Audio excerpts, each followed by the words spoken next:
Hola, os voy a hablar de diversas tipologías, 5 en concreto, que tienen que ver con mapas y cómo se utilizan para el cambio social, cómo las organizaciones del tercer sector utilizan estos mapas para asistencia humanitaria y también para hacer campañas. Primero de todo, quería decir que los mapas surgen de la intersección entre el activismo, los movimientos sociales y la ciencia, la investigación. Y surgen con un objetivo siempre, con el objetivo de tener impacto, ya sea impacto asistencial o un impacto de campaña. Y vamos a empezar con la primera clasificación, que tiene que ver con los mapas basados en datos.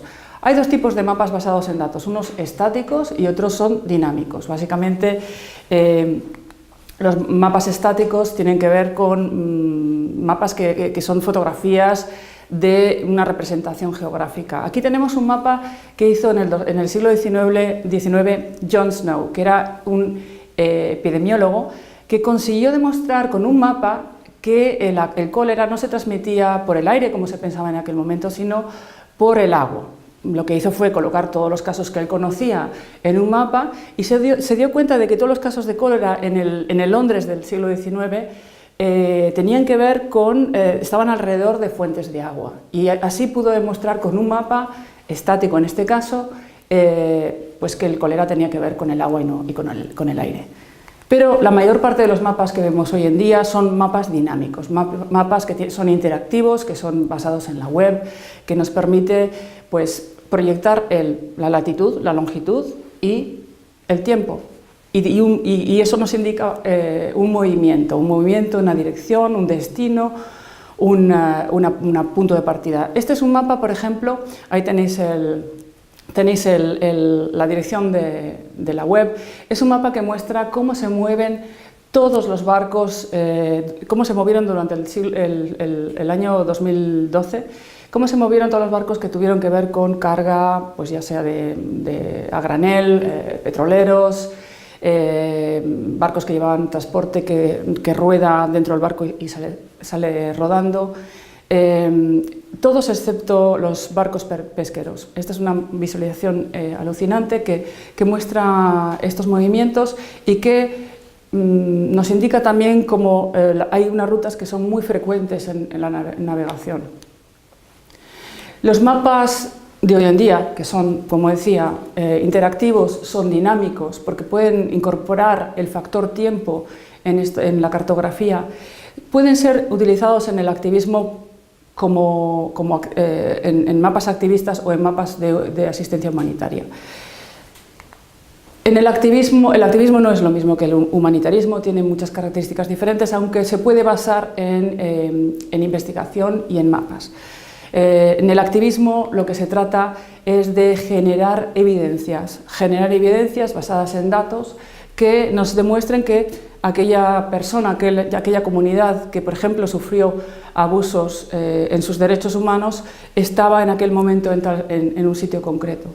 En cambio, los mapas de crisis tienen que ver con la inmediatez, tienen que ver con el tiempo real. Son mapas que se generan en casi tiempo real y que se utilizan para asistir en crisis humanitarias, como por ejemplo un desastre natural, como puede ser el terremoto de Haití en el 2010 o cualquier crisis humanitaria. Aquí tenemos un caso de un mapa, en realidad es un plano activista realizado por una organización que se llama Forensic Architecture, que está basada en Londres, que ha conseguido, basada en una serie de tecnologías y metodologías, ha conseguido reconstruir una prisión en Siria que está especializada en torturar y en desaparecer a personas. Esta organización se ha basado en los testimonios de supervivientes que fue posible interrogar gracias a Amnistía Internacional y se basa en los recuerdos que tenían de los sonidos que experimentaron durante su cautiverio. Estas personas son tenidas en total oscuridad y por tanto no han visto absolutamente nada de lo que hay dentro. Y Forensic Architecture ha podido reconstruir toda la prisión sobre la base de estas entrevistas y otras metodologías. Aquí hay un mapa de crisis y es un mapa No incluyo aquí el URL porque son mapas muy efímeros. Los mapas de crisis duran lo que la crisis dura. Son útiles mientras la crisis dura y luego ya desaparecen. Esta es una plataforma de crisis, de mapas de crisis, que se creó en Kenia en el 2008. Usahidi quiere decir testimonio en suajili, y se creó en el 2008 después de una ola de violencia postelectoral tras las elecciones que habían tenido lugar el año anterior. Este mapa no está ya disponible en la web, ya como decía son mapas efímeros que duran solamente lo que duran las crisis, y fue la primera vez que se experimentó el mapeo de datos ciudadanos para asistir en una crisis o para informar o transparentar una crisis que ni el gobierno ni los medios en ese momento de la que no estaban informando ninguna otra institución. Y fue tan revolucionario que 2 años después se utilizó esta misma metodología en Haití y dio lugar a un fenómeno que ya se conoce como humanitarismo digital, y es el uso de este tipo de mapas, de mapeos, de experiencias, de generación de comunidades alrededor de mapas para asistir, para facilitar la asistencia humanitaria in situ. Los activistas de datos generalmente utilizan mapas, es su forma de visualización de datos más preferida, y por eso también he querido hablar de los activistas de datos y las activistas de datos y de qué tipo de tipologías incluyen. Principalmente están dos, reactivos y proactivos. Los activistas reactivos lo que hacen es generar comunidades, que lo que hacen es protegerse de cualquier interferencia externa. Por ejemplo, usan comunidades cerradas, a las que no se puede entrar más que por invitación, encriptan sus comunicaciones, etc. Los activistas proactivos, en cambio, utilizan la infraestructura de datos para generar soluciones, diagnósticos para sus problemas, para los problemas de las comunidades, y son los que a mí más me interesan como investigadora. Estos activistas proactivos utilizan la infraestructura de datos de diferente manera y se pueden clasificar por cómo lo hacen. Están los que lo que hacen es transferir habilidades, generar plataformas, generar ocasiones, oportunidades para poder desarrollar estos proyectos. Está, por ejemplo, Carto, que es una empresa española que está especializada en cartografía digital y que colabora con muchas organizaciones del tercer sector para generar mapas, cartografía que transparenten, que visualicen todo tipo de cuestiones. Están las organizaciones catalizadoras, que son las que permiten, las que dan los recursos para financiar estos proyectos. Por ejemplo, la Open Knowledge Foundation es una organización que hace este tipo de cosas. Están las que producen periodismo de datos cuando las organizaciones periodísticas no producen periodismo de datos. En España, por ejemplo, se practica muy poco el periodismo de datos y son las organizaciones del tercer sector las que han llenado ese hueco produciendo proyectos que utilizan la infraestructura de datos y los mapas para contar historias.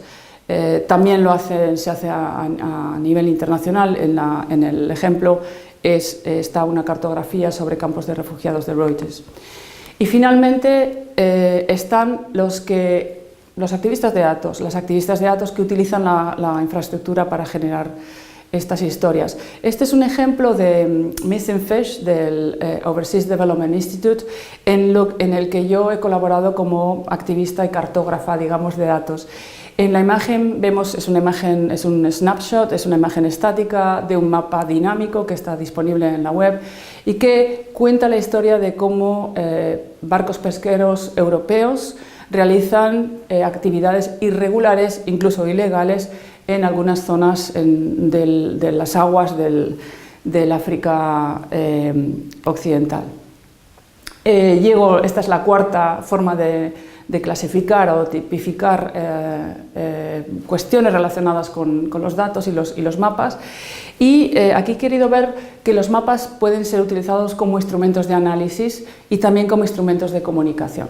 En este ejemplo vemos una visualización realizada por historiadores que lo que han hecho es visualizar cuadernos de bitácoras de un teniente que se llamaba Maury y que recabó información sobre las rutas de los balleneros en el siglo XIX. En el mapa está aquí estático, pero se puede ver, ahí está también la URL, se puede ver cómo esta herramienta de visualización permite a los historiadores ver cosas, captar cosas que simplemente leyendo las bitácoras no es posible. Por ejemplo, que conforme pasaba el tiempo y las ballenas desaparecían, los balleneros tenían que ir cada vez más lejos en sus rutas. Otra cosa que se percibe muy claramente es que ese punto central que está en el mapa se convierte en un punto importantísimo de trasiego, de parada en estas rutas. Ese punto es Hawái, que hasta el momento era simplemente una isla que prácticamente no conocía a nadie. Y otra de las cosas que se ve en el mapa es que Estados Unidos empieza a establecer relaciones con otras naciones balleneras como Japón, nación con la que se empieza a relacionar cada vez más a través de estas rutas. Como herramienta de comunicación, pues hay mapas espectaculares que, por ejemplo, este muestra, es un mapa interactivo que muestra diferentes rutas de las personas migrantes en todo el mundo y es muy, muy interesante. Finalmente, otra forma de ver, de clasificar asuntos que tienen que ver con la utilización de mapas y el activismo de datos, por otro lado, es que el tipo de activistas según el origen de los datos que utilizan. Yo he visto en mis investigaciones 5 tipos de activistas. Los primeros serían aquellos que utilizan datos que se los han filtrado, que son datos que son muy fáciles de conseguir porque te los da un whistleblower o un filtrador o filtradora, que tienen que ver, por ejemplo, con todos estos papeles de Panamá, Wikileaks, ese tipo de actividad. La segunda forma de conseguir datos, un poquito más difícil, es conseguirlos de registros públicos y si puede ser abiertos. Hay registros públicos que tienen datos accesibles y es muchísimo más fácil utilizarlos si están abiertos. Si están abiertos, están en un formato en el que uno se puede bajar todo y se pueden utilizar. Si son públicos, hay que trabajar un poquito más. La tercera forma de hacerlo es a través de la creación de plataformas de crowdsourcing, que lo que hacen recabar datos ciudadanos sobre todo.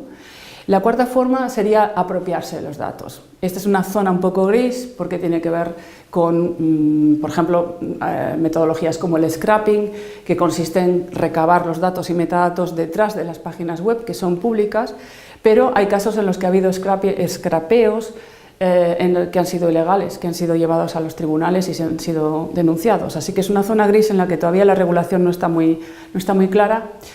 Y finalmente lo más difícil es generar tus propios datos, por ejemplo, pues con una investigación primaria que se pueda dataficar o, por ejemplo, poniendo sensores o lanzando drones, ese tipo de cuestiones. Voy a poner algunos ejemplos. Whistleblowers, este es un mapa que se publicó con los papeles de Panamá. Estas investigaciones del Consorcio Internacional de Periodistas de Investigación son filtraciones que han siempre utilizado mapas para comunicar sus investigaciones. Este es un snapshot, una infografía que hicimos para mostrar cómo se comportaba un barco que realiza operaciones ilegales. Se ha hecho con datos públicos porque los datos son datos del sistema de identificación automática, son datos satelitales que te dicen la longitud, te dicen la latitud y el momento en el que está el barco, y la acumulación de esos datos hace que uno pueda ver una trayectoria, un destino, un puerto de origen, etc. Y también cómo se comportan estos barcos. Esto es Big Data porque el volumen de estos datos es enorme. Imaginaos que se producen, estos barcos emiten señales cada 10, media hora, y si tienes cientos de barcos durante todo un año, pues estás hablando de un volumen bastante grande. Y luego estos datos se combinaron con datos del censo de barcos que tenemos al que tenemos acceso nosotros desde el Overseas Development Institute, que es el censo mayor de barcos que existe en el mundo, con casi 1 millón de barcos pesqueros. Y bueno, pues para que os hagáis una idea, el siguiente mayor, el de FAO, tiene 250.000 barcos. Estamos hablando de volúmenes muy grandes y de pues, información también muy interesante que se puede mapear. El tercer caso, el de crowdsourcing, es el que utiliza Usagiri. Simplemente lo que hace Usagiri es generar una plataforma e invitar a una comunidad a generar datos y a visualizarlos. El sistema de Usagiri también tiene una forma de verificar esos datos, porque claro, estamos hablando de crisis humanitarias, no puedes dar datos falsos, información falsa sería muy contraproducente. Ellos tienen una forma de verificar los datos y visualizarlos casi en tiempo real, de forma que la asistencia pueda llegar, y además lo han hecho revolucionando, como decía, el humanitarismo, porque el sistema de Naciones Unidas tardaba pues 1 día o 2 en ser capaz de generar este volumen de datos en cualquier crisis, mientras que esta gente lo hace en cuestión de horas. Ya tienes cientos de datos, cientos de informes que puedes verificados ya que puedes utilizar. El scrapeo, bueno, pues es una herramienta de scrapeo, Python. Hay muchos casos de scrapeo muy interesantes. Y finalmente el caso de cómo generar datos a través de encuestas, sensores y drones. Este es el caso de InfoAmazonia, que es una organización que visualiza y mapea información referente a los 9 países amazónicos, y que, por ejemplo, sitúa sensores en zonas del río para detectar información sobre la calidad y la cantidad de agua, y luego además el mapa tiene una función de alerta a las comunidades si se pasa de ciertos indicadores establecidos. Pero bueno, quiero terminar con una pregunta de qué es un mapa en campaña, qué es un mapa para estas organizaciones. Bueno, pues un mapa es un mapa, es la definición que más me gusta del mapa. Un mapa es un artefacto que es reconocido por una comunidad de usuarios y usuarias como un mapa, útil como un mapa. Y esto sería mi última idea, mi último comentario, y aquí algo de bibliografía relacionada con este tema. Muchas gracias.